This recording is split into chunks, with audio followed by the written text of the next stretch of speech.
사랑하는 제들교회 성도님들, 오늘 하루의 삶도 하나님의 말씀으로 시작하기를 원합니다. 오늘 본문 말씀은 마태복음 22장 1절에서 14절까지 말씀입니다. 지난 21장 본문 말씀은 예루살렘에 입성하신 예수님이 그곳에 있는 자들을 가르치실 때 비유로 설명하시면서 그 당시 부패했던 유대 지도자들을 지적하시고, 그리고 그들은 하나님 나라에 들어가지 못할 것이라는 내용이 담겨 있었습니다. 21장 31절에 보면 첫 번째 비유를 마치시며 예수님은 세리들과 창녀들은 하나님의 나라에 들어가겠지만 너희들은 들어가지 못할 것이라 말씀하셨고, 그리고 두 번째 비유를 마치시면서도 43절 말씀에 동일하게 예수님은 너희에게 이르노니 하나님의 나라를 너희는 빼앗기고 그 나라의 열매 맺는 백성이 받겠다라고 말씀하셨습니다. 이 비유의 공통된 주제는 하나님께 특별히 선택받은 이스라엘이었지만 하나님을 외면한 채 살아온 이스라엘은 더 이상 그 특권을 누리지 못할 것을 암시합니다. 그리고 하나님은 그분의 아들 예수님을 통해 교회를 세우시고 앞으로 이스라엘이 아닌 교회를 통해 하나님의 구원의 사역을 이어나가실 것을 암시하고 있습니다. 오늘 본문 말씀은 이러한 공통된 주제 속에서 예수님은 그들을 향해 세 번째 비유인 혼인잔치 비유를 하고 계십니다. 비유의 내용을 시작하시면서 예수님은 시작 부분에 2절 말씀을 보면 천국은 마치라고 하면서 시작합니다. 즉 천국 또는 하나님의 왕국, 하나님의 나라는 마치 지금 설명하게 될 비유의 상황과 같을 것이다 라고 비유의 시작을 하고 계신 것입니다. 다시 말해 우리는 이 비유의 말씀을 통해 하나님의 나라가 어떤 것인지 발견할 수 있어야 합니다. 이런 이해 속에서 2절을 다시 읽어보면 천국은 마치 자기 아들을 위하여 혼인잔치를 베푼 어떤 임금과 같으니, 어떤 임금이 자기 아들을 위해 혼인잔치를 베푸려고 합니다. 이어지는 3절을 보면 임금은 종들을 보내어 그 청한 사람들을 혼인잔치에 오라고 하는데 그들은 오기를 거절합니다.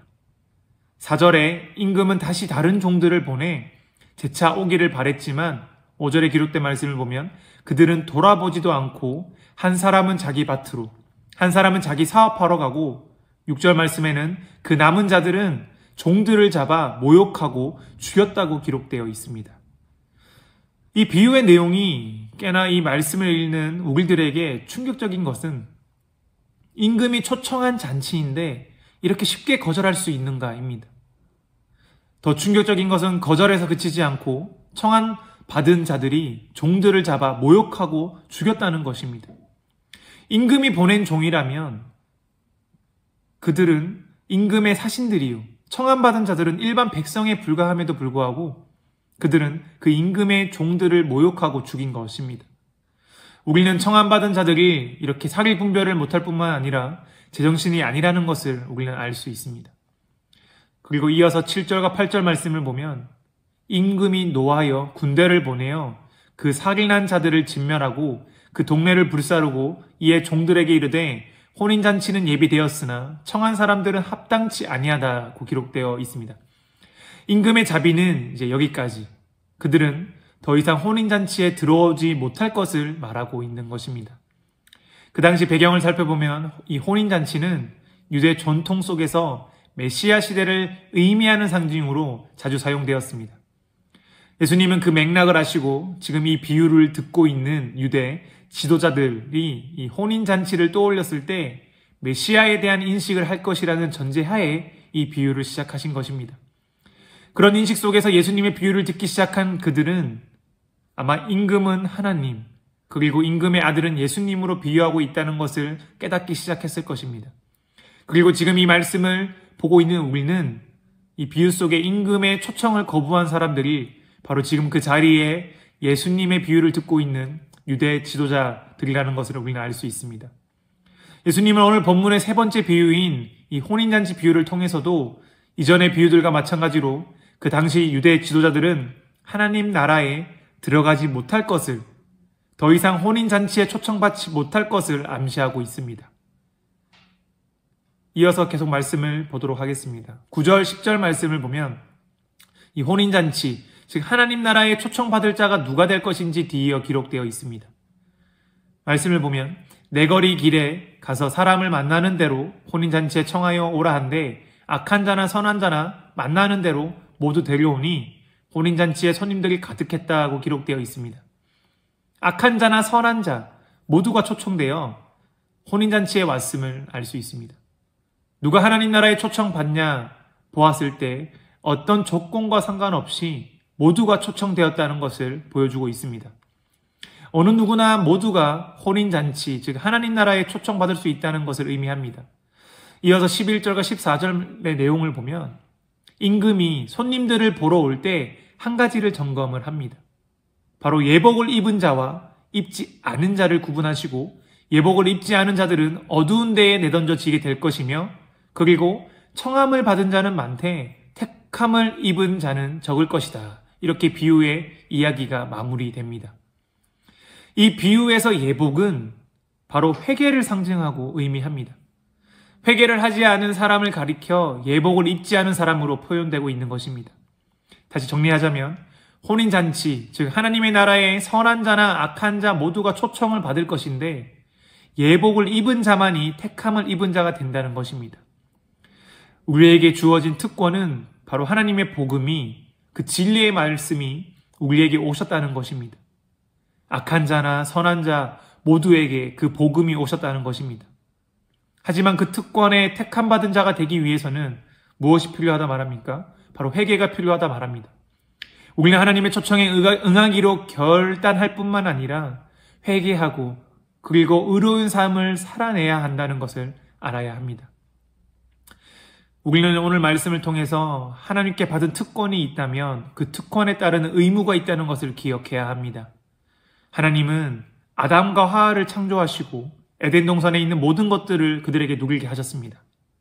하지만 단 하나 동산 중앙에 있는 나무의 열매는 먹지도 말고 만지지도 말라고 하셨습니다.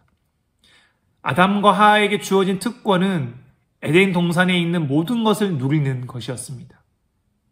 하지만 아담과 하와에게 맡겨진 의무는 동산 중앙에 있는 나무의 열매를 먹지도 만지지도 않는 것이었습니다. 하지만 아담과 하와가 어떻게 했습니까? 아담과 하와는 그 의무를 지키지 못하고 그 나무의 열매를 만지고 먹게 되었습니다.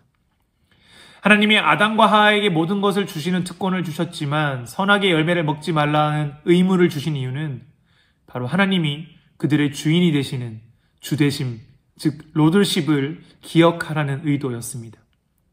그 당시 유대 지도자들은 자신들이 하나님 위에 주인의 자리에 있었습니다.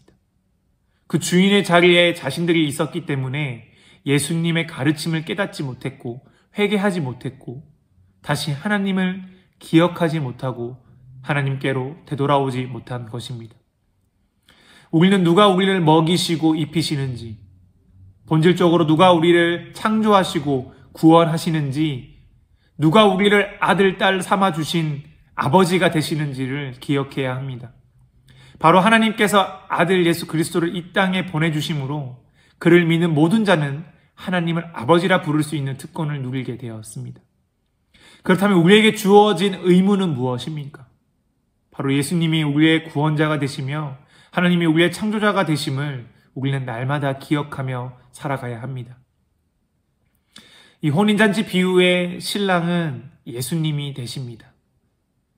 그리고 마태복음 25장에 나오는 비유의 내용을 살펴보면 신부는 교회로 암시되어 있습니다. 교회는 누구입니까? 바로 예수 그리스도를 믿는 성도된 우리들이 바로 교회입니다.